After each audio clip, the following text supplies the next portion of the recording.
तो दोस्तों स्वागत है आप सभी दर्शकों का वेदर अलर्ट इन्फॉर्मेशन में। बात करेंगे देश में अगले 3 दिनों के दौरान कहां पर बारिश होने की संभावना है और साथ ही साथ जो WD आएगा 11 और 12 मार्च के आसपास, उसके बारे में भी आपको विस्तार से जानकारी दी जाएगी। तो वीडियो को स्किप ना करें और बने रहिएगा वीडियो के एंड तक। हमें देखिए कि आज 8 मार्च है और आप देख सकते हैं कि जो WD था जम्मू कश्मीर के ऊपर, उसने पहाड़ी राज्यों पर हल्की बारिश दी, बर्फबारी दी और अब वो आगे की तरफ मूव कर गया है।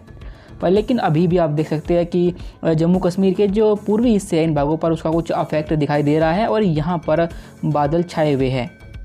शेष भारत पर आप देखें कि इस समय कोई भी मौसमी हलचल नहीं है और देश के तमाम हिस्सों पर, फिर चाहे वो उत्तर भारत हो या मध्य भारत या दक्षिण भारत या फिर पूर्वी भारत, इन सभी इलाकों पर मौसम बिल्कुल साफ़ है और यहाँ पर कोई भी क्लाउडिंग या फिर ऐसा सिस्टम नहीं बना हुआ जो यहाँ पर बारिश दे।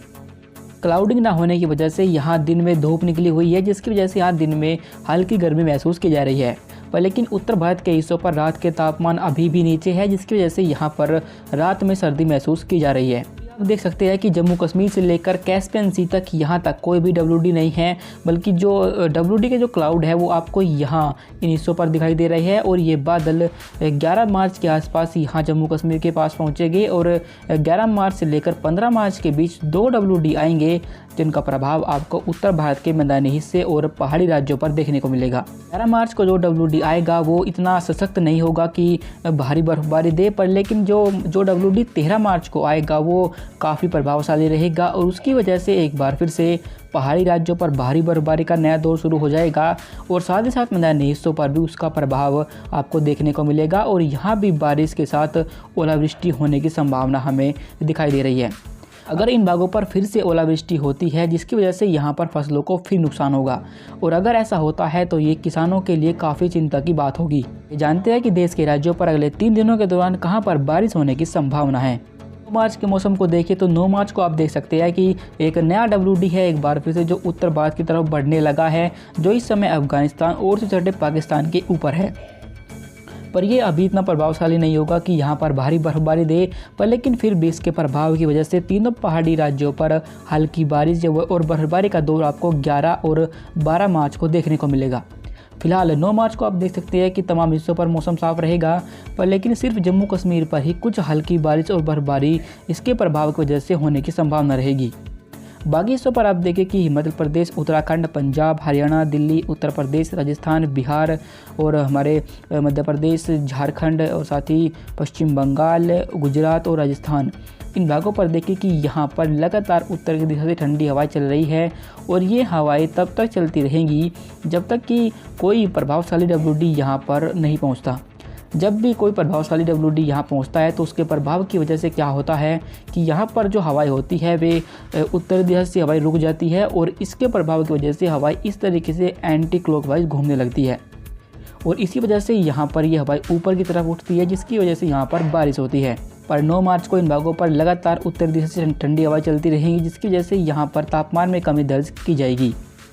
आप देखें कि एक एंटी साइक्लोन है जो यहाँ पर बना हुआ है और इस एंटी साइक्लोन की वजह से कुछ नमी वाली हवाएं यहाँ से इन भागों पर इन उत्तर की तरफ से आने वाली हवाओं से टकरा रही है,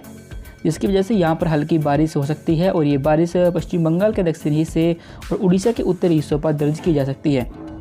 बाकी अन्य हिस्सों पर देखें कि मध्य महाराष्ट्र, विदर्भ और शेष उड़ीसा और तटीय कर्नाटक, आंतरिक कर्नाटक और तमिलनाडु, इन भागों पर कोई भी हलचल नहीं होगी और यहाँ पर मौसम बिल्कुल साफ बना रहेगा। भारत पर पहुँचे तो पूर्वोत्तर भारत पर अरुणाचल प्रदेश की ऊंची पहाड़ियों पर हल्की हल्की बारिश और बर्फबारी हो सकती है। बाकी दक्षिणी हिस्सों पर कोई इफेक्ट नहीं होगा और वहाँ पर मौसम साफ रहेगा। 10 मार्च के मौसम को देखें तो 10 मार्च को आप देख सकते हैं कि देश के तमाम हिस्सों पर मौसम साफ हो चुका है और उत्तर भारत, मध्य भारत, दक्षिण भारत और पूर्वी भारत, इन सभी भागों पर यानी देश के लगभग 95% हिस्से पर 10 मार्च को मौसम साफ रहेगा और इन भागों पर कोई भी इफेक्ट नहीं होगा। उत्तर भारत पर लगातार उत्तरी दिशा से ठंडी हवाएं चलती रहेंगी, जिससे रहेगा तो तेज़ धूप निकलेगी, जिसकी वजह से दिन में आपको हल्की गर्मी महसूस की जा सकती है। बाकी इन्हीं हवाओं का प्रभाव आप देखें कि देश के सेंट्रल राज्यों तक रहेगा और इन भागों पर भी 10 मार्च को मौसम बिल्कुल साफ रहने की संभावना है। तटीय कर्नाटक, आंतरिक कर्नाटक और तमिलनाडु, इन भागों पर भी कोई भी खास मौसमी हलचल नहीं होगी और यहाँ पर भी मौसम साफ रहेगा। और देखिए कि एक नया WD है जो इस समय पाकिस्तान के ऊपर आ पहुँचा है और ये 11 मार्च से मौसम को प्रभावित करना शुरू करेगा और 11 और 12 मार्च को इसका इफेक्ट आपको देश के उत्तरी राज्यों पर देखने को मिलेगा।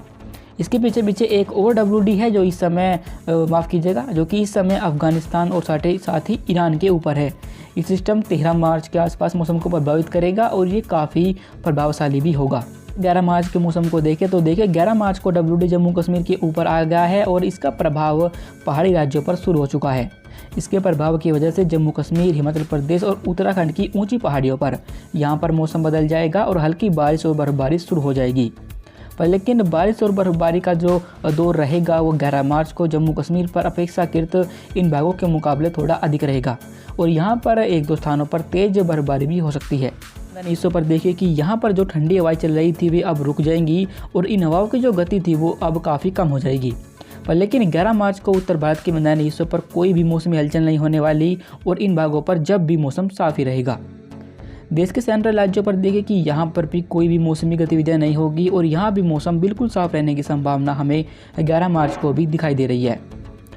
पूर्वोत्तर भारत पर पहुँचे तो देखिए कि पूर्वोत्तर भारत के भी एक बड़े इलाके पर मौसम साफ हो चुका है और यहाँ भी 11 मार्च को मौसम साफ रहेगा। भारत के हिस्सों पर देखें कि यहाँ पर एक एंटी साइक्लोन बना हुआ ज़रूर है और ये नमी वाली हवाओं को बंगाल की खाड़ी से इन भागों पर पुश भी कर रहा है। पर लेकिन अभी इन भागों पर कोई भी सिस्टम का अभाव होने की वजह से यहाँ बादल नहीं बन पा रहे, इसलिए इन भागों पर तटीय कर्नाटक से लेकर आंतरिक कर्नाटक, तमिलनाडु और केरल, इन भागों पर कोई भी मौसमी हलचल नहीं होगी और यहाँ पर मौसम साफ रहेगा।